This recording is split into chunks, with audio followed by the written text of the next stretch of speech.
CR101radio.com, podcasts, and more. 33. The meaning of purity.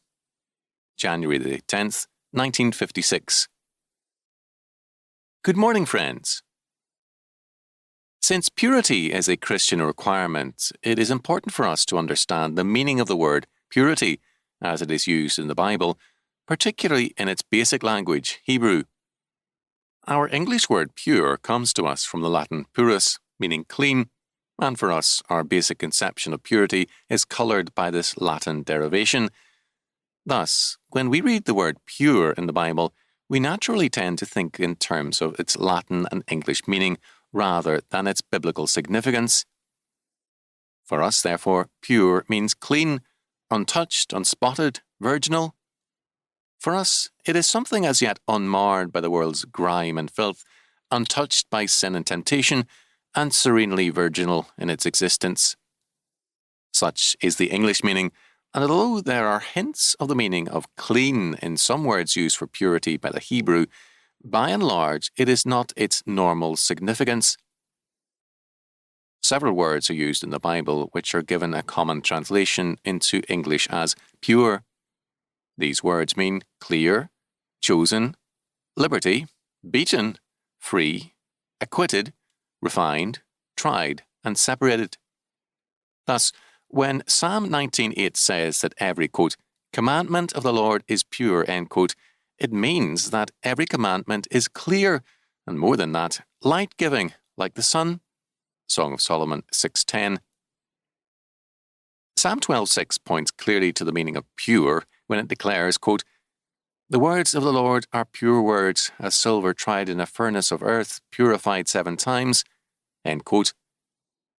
Thus, purity involves a burning away of dross and a cleansing by fire, a separation from self and falsehood. When Daniel 7:9 speaks of the Ancient of Days, whose hair is like, quote, pure wool, end quote, it tells us that his hair is white or grey, that is, aged.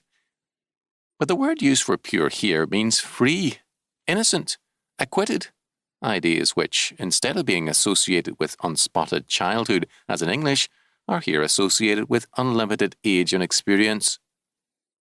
Again, when 1 Kings 5:11 speaks of, quote, 20 measures of pure oil, end quote, it means 20 measures of beaten rather than crushed oil, the oil being extracted by beating.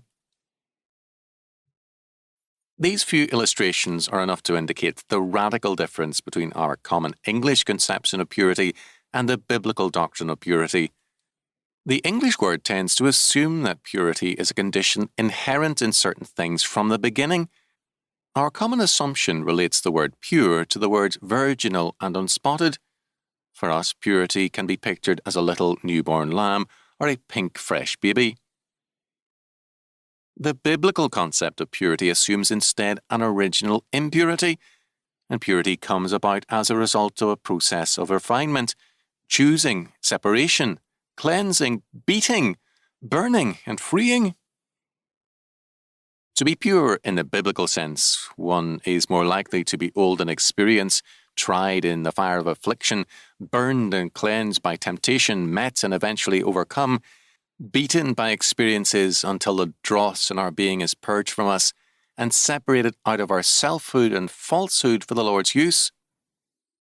Thus, purity is not something we lose as we grow up, but something we struggle to gain by the grace of God throughout life's trying experiences and through life's experiences. Thus, instead of being a past fact, purity is for the Christian a present struggle and burning and a future victory. The Lord chooses us, that is, purifies us in the furnace of experience received from the hand of the Lord and in His Spirit. As Isaiah reported it, the Lord's declaration is clear-cut concerning His people. Behold, I have refined thee, but not with silver. I have chosen thee in the furnace of affliction. Isaiah 48:10.